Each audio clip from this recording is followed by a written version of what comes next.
नमस्कार, वापस से स्वागत है आपका मेरे चैनल ऑफ केमिस्ट्री पे। मैं डॉक्टर शुभ खंडेलवाल, ऑर्थोपेडिक सर्जन आपके सामने एक बार फिर से हाजिर हूँ।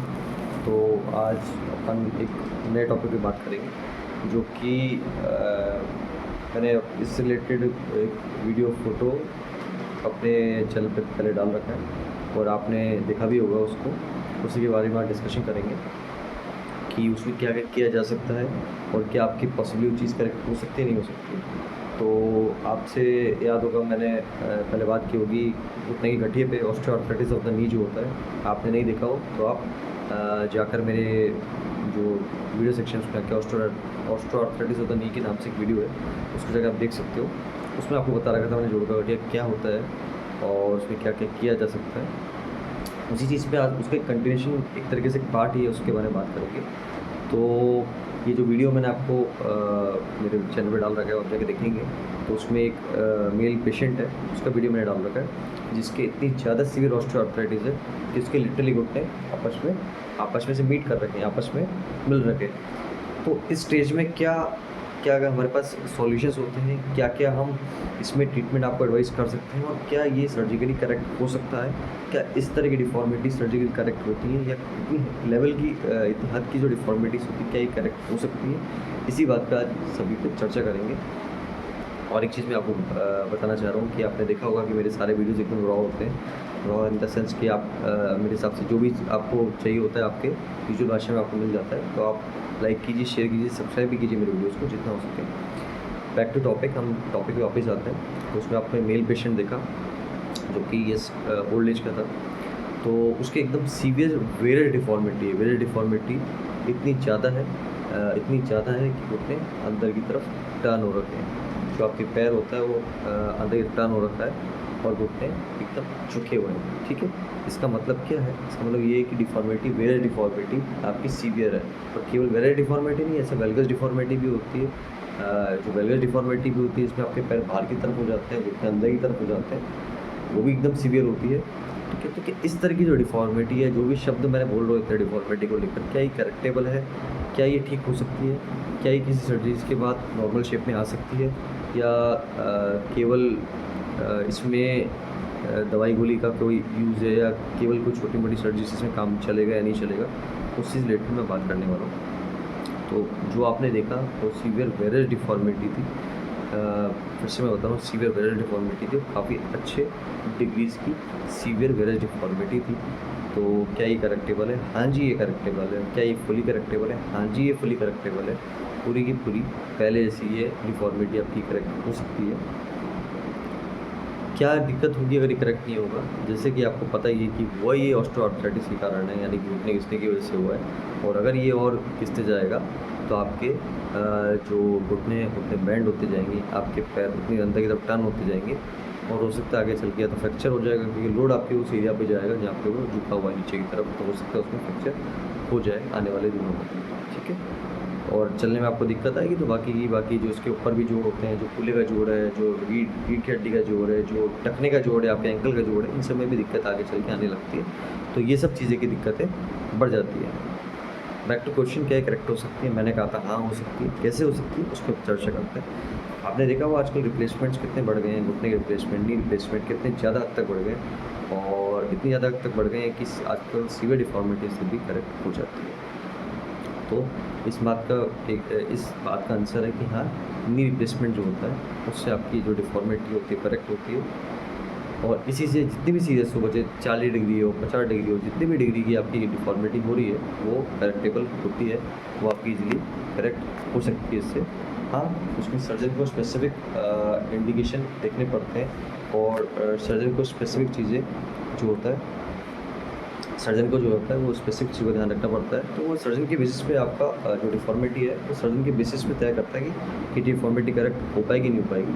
हाँ, उसमें हमें कट्स डिफरेंट तरह के लेने पड़ते हैं। हाँ, उसमें हमें डिफरेंट तरह के इम्प्लांट्स यूज़ करने पड़ते हैं, अलग अलग चीज़ें इस्तेमाल करनी पड़ सकती हैं। पर हाँ, वो डिफॉर्मिटीज़ आपकी करेक्टेबल है। क्या वो जो मेल पेशेंट दिख रहा था उनकी डिफॉर्मिटी करेक्टेबल थी? यस, वो डिफॉर्मिटी करेक्टेबल थी। बोन स्ट्रेंथ पे भी आपको डिपेंड करता है कि आपकी बोन किस तरह की है, क्या वो इम्प्लांट वगैरह झेल सकती है, या जो इम्प्लांट उस पर पोस्ट हुआ है क्या वो उस पर बैठेगा नहीं बैठेगा, या कितना सीमेंट पे करना चाहिए, या कितना किस लेवल का बोन कट्स लेना चाहिए, सब उसी चीज़ पे डिपेंड करता है। उसी चीज़ से जो आपकी डिफ़ॉर्मिटी का जो डायरेक्शन है और करेक्शन है तो उसी से होता है, ठीक। और लिगामेंट बैलेंसिंग वगैरह भी जो हम करते हैं उस ये सब चीज़ों की भी चर्चा किसी वीडियो में हम खुल के करेंगे, आपके समझने लायक जितना करेंगे। लेकिन ये सब चीज़ों के बेसिस पर ही आपकी डिफ़ॉर्मिटी करेक्ट होती है। क्या डॉक्टर साहब पहले जैसे लेवल पे वो डिफ़ॉर्मिटी करेक्ट होकर पहले जैसे लेवल पे आ सकती है, पहले जैसे लेवल पे घुटने आ सकते हैं, और क्या हम पहले से चल सकते हैं अपनी लाइफ में? हाँ जी, आप पहले से बिल्कुल चल सकते हो।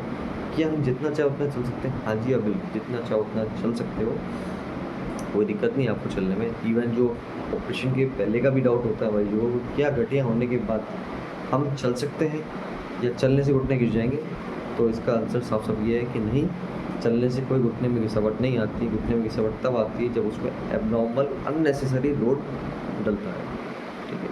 अब वो सीढ़ी चढ़ना भी हो सकता है, वो नीचे आलती पालती करना भी बेड हो सकता है। इसलिए आपने देखा होगा मैं जब भी परहेज़ बताता हूँ, ये 2-3 चीज़ें ज़रूर होती हैं मेरे परहेज़ में, ठीक है। तो हाँ, ये बात का तो हम समझ में आ गया कि जितना चलना चाहे उतना चल सकते हैं। क्या सर्जरी के बाद चल सकते हैं? बिल्कुल सर्जरी के बाद चल सकते हैं। क्या सर्जरी के अगले दिन या 1-2 दिन बाद से चल सकते हैं? बिल्कुल चल सकते हैं, ठीक है।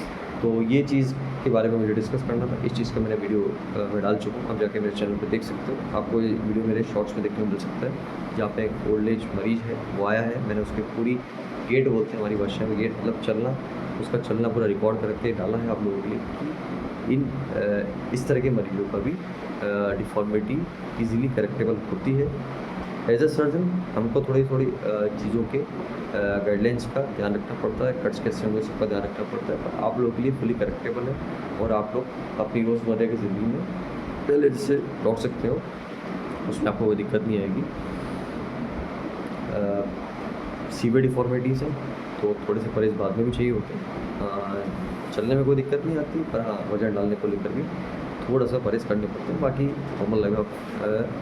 नॉर्मल लाइफ आप जी सकते हो। आपको आपके पहले से घुटने वापस मिल जाएंगे और आप अपना जितना चाहो उतना चल सकते हो। तो इस चीज़ का एक्सप्लेनेशन मुझे देना था कि काफ़ी लोगों के क्वेरीज भी आ जाती है कि डॉक्टर साहब इतनी सी डिफ़ॉर्मिटी है, या फिर उनको भी मान लीजिए डिफ़ॉर्मिटी हो रही है कि डॉक्टर साहब मेरे भी इतने ज़्यादा घुटने घिसे हुए हैं कि मुझे भी इस तरह की डिफ़ॉर्मिटी हो रही है, अंदर की तरफ घुटने जा रखे हैं, बाहर की तरफ घुटने जा रखे हैं, जो भी है, वायरस है चाहे वेलगस है, ठीक है।